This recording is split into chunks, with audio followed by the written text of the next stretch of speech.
하나님 말씀 다니엘서 8장 전체입니다. 다니엘서 8장 전체인데 봉독은 1절에서부터 14절까지만 교독할 수 있도록 하겠습니다. 다니엘서 8장 1절에서 14절까지 교독할 수 있도록 하겠습니다.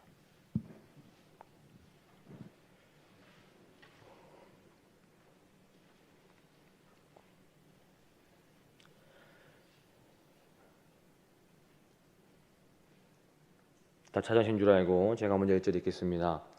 나 다니엘에게 처음에 나타난 환상 후 벳사살 왕 제3년에 다시 한 환상이 나타나니라.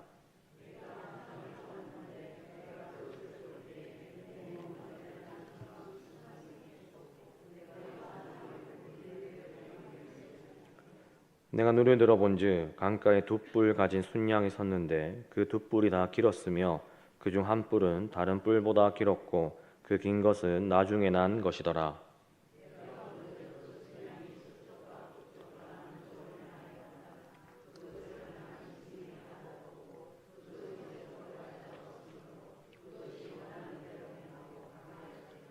내가 생각할 때에 한 순년소가 서쪽에서부터 와서 온 지면에 두루 다니되 땅에 닿지 아니하며 그 염소의 두 눈 사이에는 현저한 뿔이 있더라.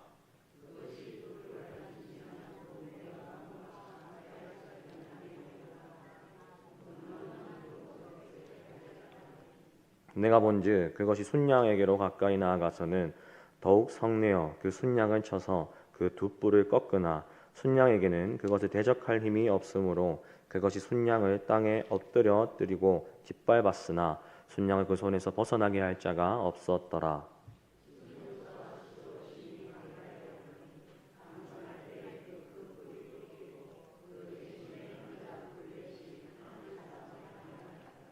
그중 한 뿔에서 또 작은 한 뿔 하나가 나서 남쪽과 동쪽과 또 영화로운 땅을 향하여 심히 커지더니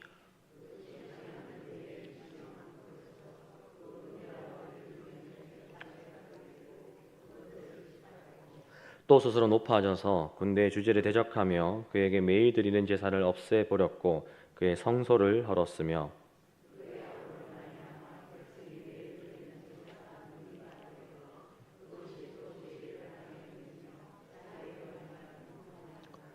내가 들은즉 한 거룩한 이가 말하더니 다른 거룩한 이가 그 말하는 이에게 묻되 환상에 나타난 바 매일 드리는 제사와 망하게 하는 죄악에 대한 일과 성소와 백성이 내준 바 되며 짓밟힐 일이 어느 때까지 이를꼬 하매 그가 내게 이르되 2300 주야까지니 그때 성소가 정결하게 되리라 하였느니라.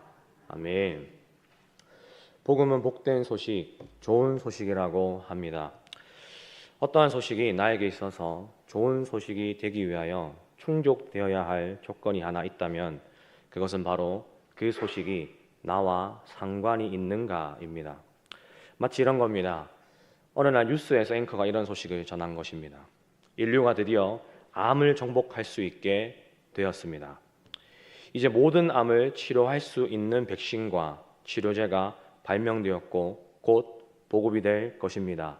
라는 이 뉴스가 온 세상에 정해지게 된 것입니다. 인류가 암을 정복했다라는 소식은 객관적인 좋은 소식인 것은 부정할 수 없는 사실일 것입니다. 허나 입시를 앞두고 있는 재수생에겐 암에 정복했다라는 이 좋은 소식은 아마 복음으로는 다가오지는 않을 것입니다. 왜냐하면 재수생이 간절히 듣기 원하는 소식은 따로 있기 때문인 것입니다. 몸 건강한 젊은 20살의 재수생은 암과 상관이 없기 때문에 그냥 또 하나의 뉴스로만 여기고 자신의 일상을 살아갈 것입니다. 그럼 암을 정복했다라는 소식이 정말 복음으로 다가오는 사람은 누구인 것일까요? 바로 암 환자들, 맞습니다. 혹은 암으로 죽어가고 있는 사람을 곁에 둔 사람들에게는 이 소식은 좋은 소식이요, 기쁜 소식이요, 복음일 것입니다. 그 기쁨과 감격은 이루 말로 표현할 수가 없어서 내가 살 수 있다라는 소망에 너무나 감격스러워서 아무것도 하지 못하고 그 소식을 듣자마자 무릎을 꿇고 눈물을 흘리며 살 수 있게 되었다는 그 기쁨으로 나아가는 사람도 있을 것입니다. 또 이 소식으로 어떻게든 저 병원에 있는 말기암으로 죽어가고 있는 내 어머니를 살릴 수만 있다면 무슨 짓을 해서라도 어머니를 모셔서 어떤 치료 비용이 든다 할지라도 반드시 치료를 받도록 할 것입니다. 이것이 복음을 들은 자의 반응이고, 복음을 아는 자는 그 소식을 전하게 될 수밖에 없는 복음의 특징일 것입니다. 이처럼 복음은 나와 상관이 있는 나의 소식이어야 되는 것입니다. 왜 많은 영혼들이 그리스도의 십자가의 그 사건을 복음으로 여기지 않는 것입니까? 나와 상관이 없다고 여겨버리는 것입니다. 이 말도 안 되는 것처럼 보이는 십자가의 사건이 아무리 객관적으로 좋은 소식이고 복된 소식이며 영생을 가져다주고 구원을 받는다는 소식이라 할지라도 내가 보기에는 나와 상관이 없다고 여겨버리면 말기암에서 산 소망을 얻은 것보다 더 큰 소망된 예수 그리스도의 복음을 사람은 업신여길 수 있다는 것입니다. 저는 오늘 본문 다니엘서 8장에서 다니엘이 경험하고 보게 된 환상이 어쩌면 다니엘과 그 시절의 사람들에게 그렇게 다가가진 않았을까라는 생각과 의문이 들었습니다. 보기에는 이 시대의 사람들과 오늘 이 환상이 전혀 상관이 없어 보이는 것 같습니다. 제가 다니엘이었다면 그것이 아무리 하나님께로부터 왔고 하나님께로부터 우리에게 허락된 환상이고 예언이라 할지라도 지금 내가 살아가고 있는 삶과 아무런 상관관계와 아무런 연결점이 없다는 것이 보인다라고 할지라면 저는 암의 정복을 들은 어느 한 젊은 재수쟁의 반응처럼 그냥 그렇구나라고 넘어가진 않을까는 생각이 든 것입니다. 성도 여러분들은 어떠십니까? 혹시 하나님의 말씀을 나와 상관이 있는 구절만 내가 주의 말씀으로 여기지는 않고 있지는 않으셨습니까? 다른 표현으로 한번 말씀드려 보겠습니다. 혹시 내가 아멘하고 싶은 말씀에만 내가 아멘하고 있는 신앙생활을 저와 여러분들이 하고 있지는 않으셨습니까? 제가 다니엘이었다면 오늘 8장의 환상의 말씀들은 그렇게 다가왔을 것만 같습니다. 제가 다니엘 8장의 환상을 여러분들에게 다니엘의 입장과 관점에서 한번 오늘 설명해 보겠습니다. 성도 여러분들께서도 지금 오늘날의 내가 아니라 주전 6세기경에 살았던 다니엘의 입장에서 그 당시 사람들의 입장에서 이 환상의 내용은 좋은 소식이었을지 아니면 지금 바벨론에서 포로 생활을 살아가고 있는 나에게 있어서 이 환상이 나와 무슨 상관이 있을까라는 생각이 드실지 한번 생각해 보셨으면 좋겠습니다. 다니엘은 이 8장의 환상을 바벨론의 마지막 왕이었던 벳사살 3년, 그러니까 주전 536년경에 이 환상을 보았습니다. 다니엘은 환상에서 두 뿔을 가진 순양을 보았습니다. 두 뿔이 다 길었지만 나중에 난 뿔이 조금 더 길었다고 환상은 기록하고 있습니다. 본문 3절입니다. 내가 눈을 들어본즉 강가에 두 뿔 가진 순양이 섰는데 그 두 뿔이 다 길었으며 그중 한 뿔은 다른 뿔보다 길었고 그 긴 것은 나중에 난 것이라. 아멘. 물론 저희가 오늘 8장 전체를 다 봉독하지는 않았지만 8장 15절에서부터 기록된 가브리엘 천사가 그 환상을 다니엘에게 깨닫게 하는 장면을 보게 되어지면 본문 3절에서의 순양은 나라를 가리키고 두 뿔은 메대와 페르시아를 의미하는 것을 알 수 있습니다. 여기서 나중에 나온 뿔인 페르시아가 더 강할 것이라는 환상의 예언입니다. 8장 20절에서 가브리엘 천사가 나중에 나온 뿔이 바사다. 바사는 곧 페르시아의 다른 이름으로 다니엘은 지금 아직 바벨론이 망하기도 전에 이 페르시아에 일어나는 환상을 본 것입니다. 허나 본문 3절에서 다니엘이 아직 그 환상의 뜻을 정확하게 알지 못하여서 이 순양에 대해서 생각하고 있을 때에 서쪽에서 순염소가 한 마리가 나타납니다. 이 염소의 두 눈 사이에 난 한 뿔이 특히 눈에 띄게 되어지는데 이 순염소가 두 뿔을 가진 순양을 무참히 공격해서 쓰러뜨립니다. 본문 5절입니다. 내가 생각할 때에 한 순염소가 서쪽에서부터 와서 온 지면에 두루 다니되 땅에 닿지 아니하며 그 염소의 두 눈 사이에는 현저한 뿔이 있더라. 아멘. 서쪽에서 온 염소는 서쪽에 있던 그리스를 가리키고 이 현저한 뿔은 알렉산더 대왕을 가리킵니다. 알렉산더 대왕은 20세의 왕이 되어져서 11년 만에 우리가 세계사를 통하여서 알고 있는 그 정도의 규모 되는 지역들을 통치하고 다스렸던 왕이었습니다. 그러니까 순양이 순염소를 공격해서 무너뜨리는 이 일은 순양이 나하고 거의 200년에 걸쳐서 이후에 일어난 일인데 지금 다니엘이 환상으로 이 모든 일을 보고 있는 것입니다. 200년 후면 다니엘과 알렉산더의 그리스는 별로 상관이 없는 이야기인 것 같습니다.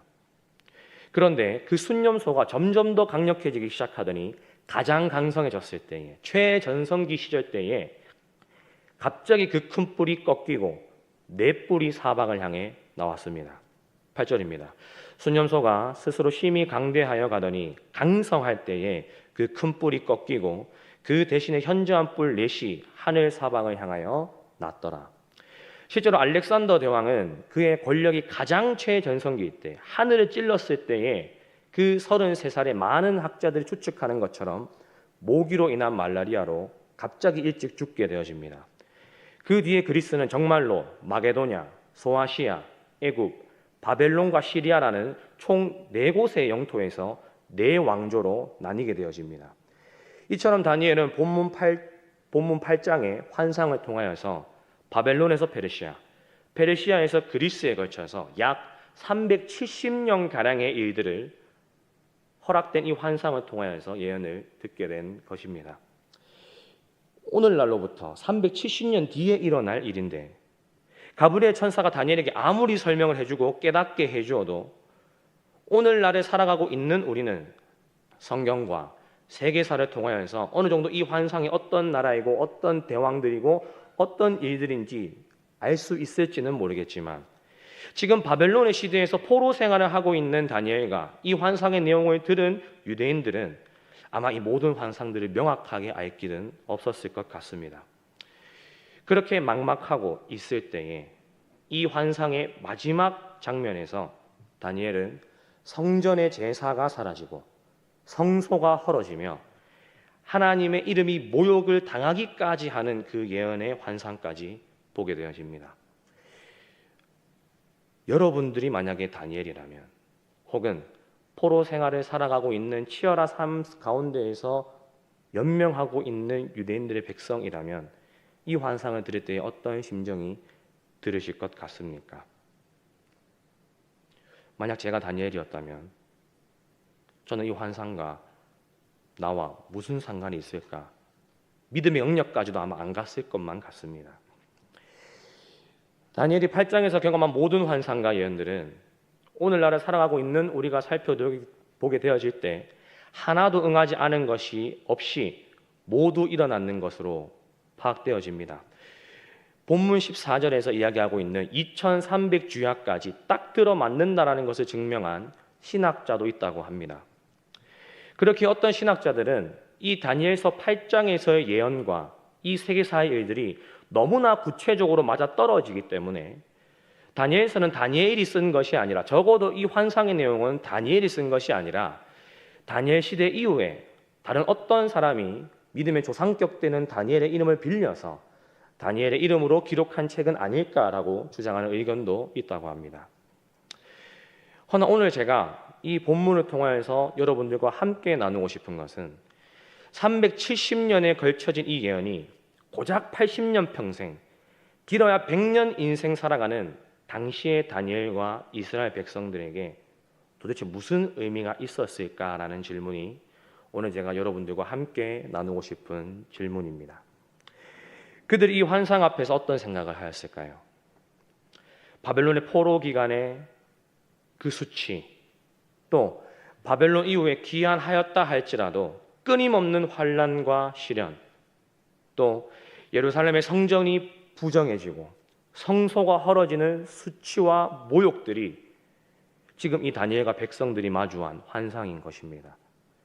내가 죽어도 이후에 다음 세대들이, 이후에 내 나라와 백성들이 겪는 고난과 어려움은 끊이지 않는다라는 예언입니다.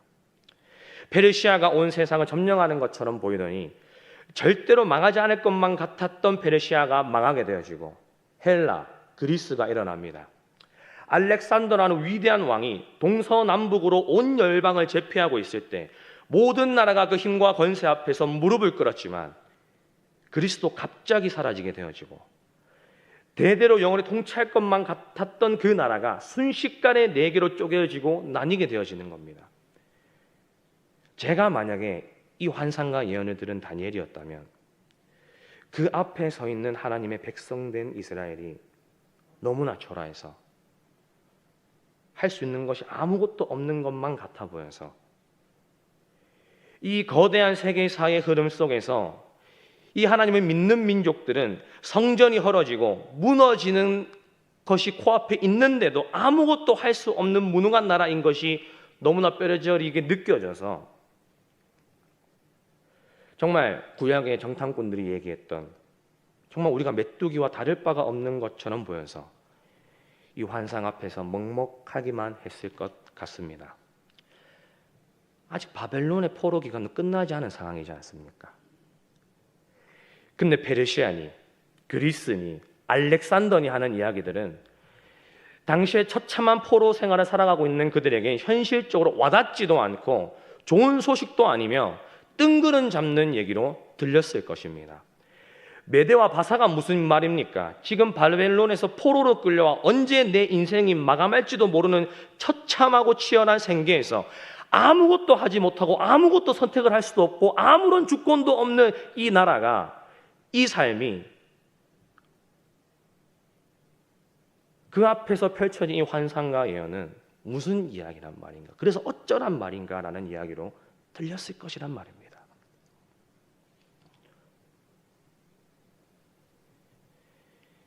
이 다니엘의 환상의 결론을 통하여서 만약에 여러분들이 이 당시의 다니엘이시라면 또 이스라엘 백성들의 상황이었다면 여러분들이 당시에 이스라엘 백성이었다면 이 현실과 이 처참함 속에서 세상 만사의 모든 흐름과 섭리가 이 대제국과 눈에 보이는 강대국들의 중심으로 움직이는 것이 아니라 이 환상의 결론에서 얘기하고 있는 그 말씀을 통하여서 살아계신 하나님의 주권으로 이 세상 만사가 움직인다고 말한다면 여러분들이 그 심정 가운데에 있을 때 이것들을 정말 믿을 수 있으시겠습니까? 정말 이 세상이 미국과 중국, 아랍 국가들을 중심으로 힘의 논리로 서로 죽고 죽이며 살아남는 흐름이 아니라 말씀에서 하나님께서 하나님의 사람을 통하여서 자신의 역사를 이 땅 가운데서 이끄신다라고 말씀하신다라면 정말로 여러분들은 그 삶 가운데에서 그 말씀에 아멘할 수 있으시겠냐는 말입니다. 저 중국의 역사가 지금도 예수를 믿는다라고 한다면, 지금도 성경이 들킨다라고 한다면 무자비하게 죽여버리는 저 시진핑의 정권이 아니라 언제 들킬지 몰라서 불안감에 떨면서 아무것도 하지 못하고 지하교회에서 겨우겨우 믿음을 지키고 있는 저 중국교회 성도들을 통하여서 하나님께서 중국 땅 가운데 일하신다라고 말씀이 우리에게 도전하신다면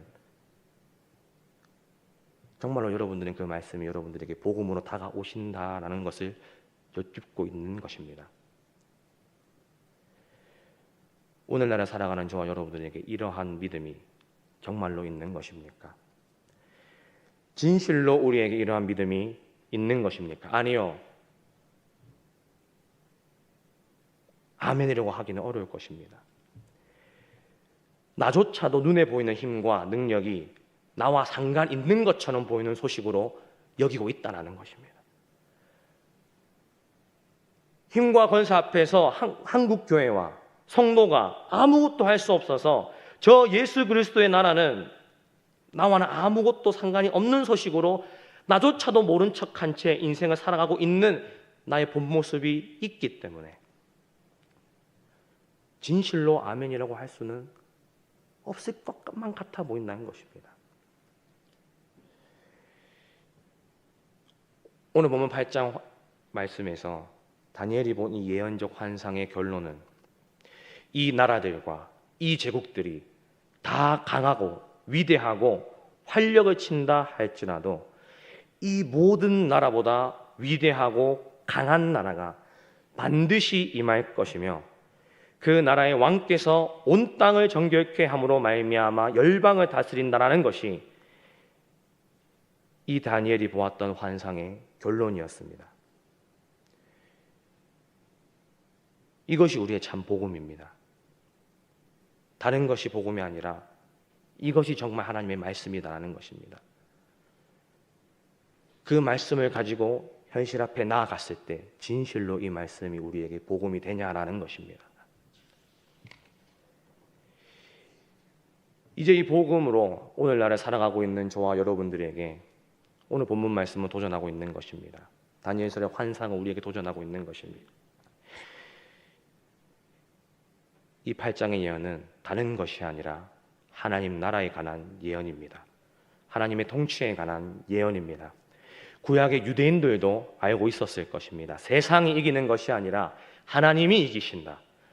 세상의 힘은 영원하지 않고 멸망할 것이며 망하지 않는 영원한 나라가 임할 것이라는 것은 구약은 끊임없이 예언하고 있고 하나님의 나라를 통치하고 있는 것들을 나타내고 있고 하나님의 사람을 통하여서 끊임없이 우리에게 예언하였고 구약의 백성들은 그렇게 메시아를 고대하였습니다. 정말로 그 말씀을 우리는 복음으로 여기고 있습니까? 아니면 어쩔 수 없다는 현실이라는 것 때문에 암치료의 소식을 들은 재수생 마냥 그냥 그렇구나, 그런가 보구나 하고 여겨버리는 내 모습이 내 깊은 한 자리 가운데에 있지는 않았습니까? 메시아가 아니라 그리스도가 아니라 내가 복음으로 여겼던 그 소식, 내가 원하고 듣고자 하는 다른 복음이 우리의 신앙생활 가운데에 있지는 않았냐라는 것입니다. 저는 이 오늘 본문의 환상의 장면을 묵상하게 되어지면서 예수님께서 성도된 우리에게 말씀하신 좋은 문, 좋은 길의 말씀, 그 비유가 떠올랐습니다. 세상이라는 거대한 바다 앞에, 그 현실이라는 바다 앞에 큰 길이 있습니다. 얼마나 화려하고 흠모할 만한지 그 길이 현실적인 것처럼 보이고 합리적이며 진실로 내 삶을 보장할 것처럼, 아니요, 보장합니다. 수많은 사람들이 그 길로 들어섰습니다. 그 길이 내게 복음이요, 좋은 소식이며 기쁨 소식이기 때문입니다. 이 큰 길이 느부갓네살의 길이고 페르시아의 길이었고 그리스의 알렉산더의 길입니다. 정말 모든 것이 보장되는 것 같습니다. 부귀와 영화와 안락과 편안함, 모든 것들이 여기에 있습니다.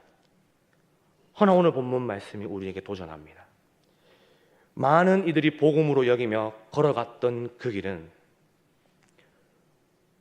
결국 끝내 반드시 망한다. 반드시 끝이 있으며 모든 것이 물거품 마냥 허망하게 사라진다.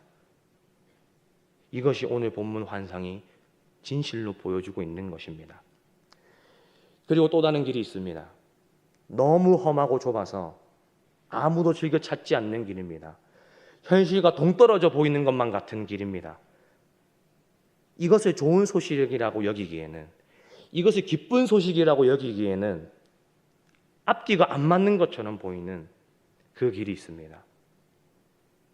바로 예수 그리스도의 길, 복음의 길, 참 생명 되신 길이 있습니다. 오늘 본문의 환상은 반복되는 인류의 역사를 적나라하게 우리에게 보여주고 있습니다. 느부갓네살과 수많은 제국의 왕뿐만 아니라 모든 인류의 사람들은 다 이 힘을, 이것을 복음으로 여깁니다. 이것만 가지면, 이것만 누리면, 내가 이것만 세상의 복음을 얻는 것을 많은 사람들은 성공이라고 불렀습니다. 절대로 무너지지 않을 것처럼만 보이는 그것, 진실로 영원할 것만 같아 보이는 그것, 본문의 다니엘 시대에만 그랬을까요? 오늘날도 여전히 많은 사람들이 예수를 믿는다 하면서도 이것을 복음으로 여기고 있습니다. 그런데 아닙니다. 다 망합니다. 다 망합니다. 오늘 본문의 환상이 이를 말씀해 주고 있는 것입니다. 오늘 본문의 환상은 단순히 다니엘의 시대에 또 그리고 이후 시대에 이런 나라가 일어날 거고 이런 일이 있을 것이다라는 예언을 하고 있는 것이 아닙니다. 제국이 다르고 왕들은 다르겠지만 결국 역사는 이 예언의 반복인 것입니다. 눈에 보이는 세상의 세력은 거대하고 화려하게 이를 데가 없습니다. 그 앞에서 주의 몸된 교회는, 성도된 우리들은 정말 너무 초라해 보이기만 합니다. 하지만 그 거대하던 세상은 반드시 망할 것이고 예수 그리스도를 주인으로 섬기는 주의 몸된 교회는 진실로 주님 오시는 그날까지 망하지 않을 것입니다.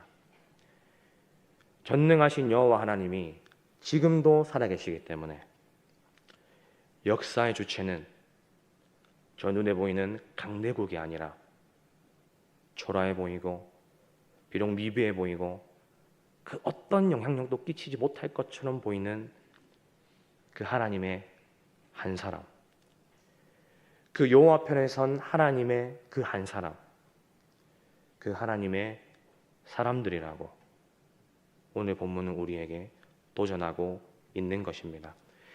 여러분들은 무엇을 복음으로 여기고 계십니까? 또 무엇을 복음으로 여기시겠습니까? 성공과 허영의 길이 나와 내 인생과 내 직장과 내 가정과 눈에 보이는 것과 상관 있어 보이는 저 성공과 허영의 길을 내가 복음으로 삼고 기뻐하며 찬양하시겠습니까? 많은 청년들이 저에게 이야기합니다. 강도사님, 어쩔 수 없는 거 아닙니까? 어쩔 수 없는 거 아닙니까? 라고 그 어쩔 수 없다라고 이야기하면서 반응해야 하는 것이, 저는 대답합니다. 그렇게 너가 어쩔 수 없다고 여기면서 반응하고 있는 그게 너의 진짜 복음이라고. 먹고 살려면 어쩔 수 없다고 여기고 있는 그것이 너에게 있어서 복음이라고. 아닙니다. 성도는 말씀으로, 성도는 우리가 먹고 사는 문제보다 더 크고 중요한 가치가 있다는 것을 그리스도께서는 십자가를 통하여서 우리에게 명확하게 확증하셨는 줄로 믿습니다.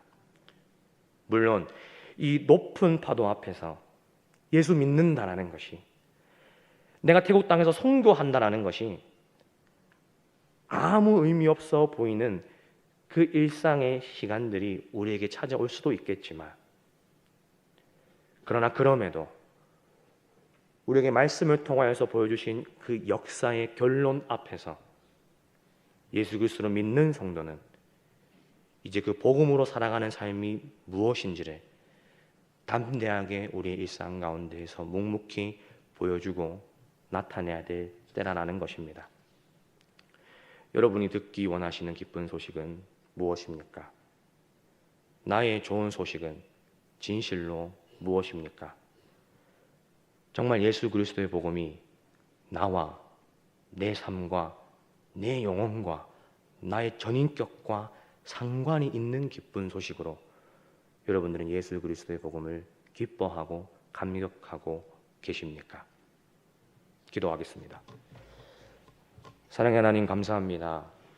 다니엘서 8장의 환상의 말씀을 통하여서 우리가 살아가는 신앙생활과 내 일상과 현실을 다시 한번 더 돌아볼 수 있는 은혜를 허락하여 주심에 감사드립니다. 혹시 나도 예수 그리스도의 복음이 아니라, 져야만 승리하는 복음이 아니라, 죽어야만 부활하는 복음이 아니라 내가 다른 복음을 아멘하고 있는 삶을 살아가고 있지는 않았는지, 예수 그리스도께서 걸어가시는 그 길은 이상이고 비전이고 뜬구름 잡는 이야기고 다른 이야기가 내가 타협해야 될 복음이라고 여기고 있지는 않았는지, 우리가 이 시간 말씀 앞에서 철저하게 점검하고 회개할 수 있기를 간절히 소망합니다.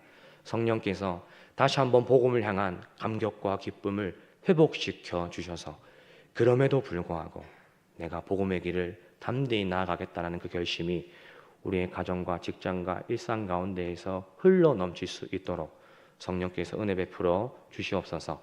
감사드리며 이 모든 말씀 주 예수 그리스도의 이름으로 기도합니다. 아멘. 우리 시간 말씀을 생각하시면서 함께 기도했으면 좋겠습니다.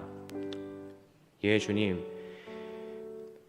말씀이 우리에게 얘기하시는 그 복음이 정말 나에게 있어서 복음 되기를 원합니다. 내가 여기고 내가 만든 복음을 원하고 바라고 갈망하는 것이 아니라 진실로 예수 그리스도의 그 복음을 내가 복음으로 여길 수 있는 그 믿음을 다시 한번 내 인생 가운데, 내 영혼 가운데 주님 허락하여 주시옵소서. 선포되어지는 말씀을 통하여서 요한계시록의 그 장면이 나와 상관이 없이 여기며 상관없는 것으로 여기는 것이 아니라 진실로 이 말씀을 통하여서 나에게 주시는 그 말씀이 무엇인지 아멘으로 화답하며 점검할 수 있는 우리의 믿음을 주님 은혜 허락하여 주시옵소서.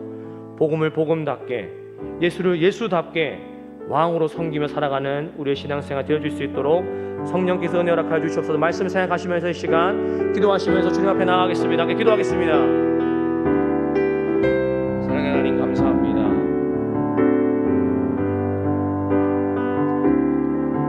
주님,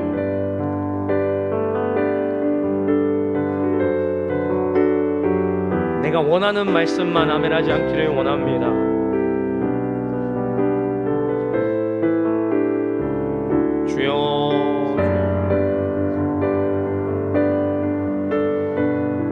주님, 저야만 승리하는 그 십자가의 길에 아버지 내가 따라갈 수 있기를 원합니다. 주님, 내 마음 가운데 성령께서 도와주시옵소서. 내가 복음 없이 여기진 않았습니까? 그리스도의 그 십자가의 놀라운 그 은혜를 내가 없이 여기지는 않았습니까? 돌이키기를 원합니다. 살필 수 있기를 원합니다. 주님, 내가 듣기 원하는 소식이 아니라 진실로 예수 그리스도의 그 십자가에 날 위하여 죽으신 예수 그리스도의 그 놀라운 소식이 나에게 있어서 기쁜 소식이 되게 하여 주시옵소서. 주여, 주님, 아버지 은혜 허락하여 주시옵소서.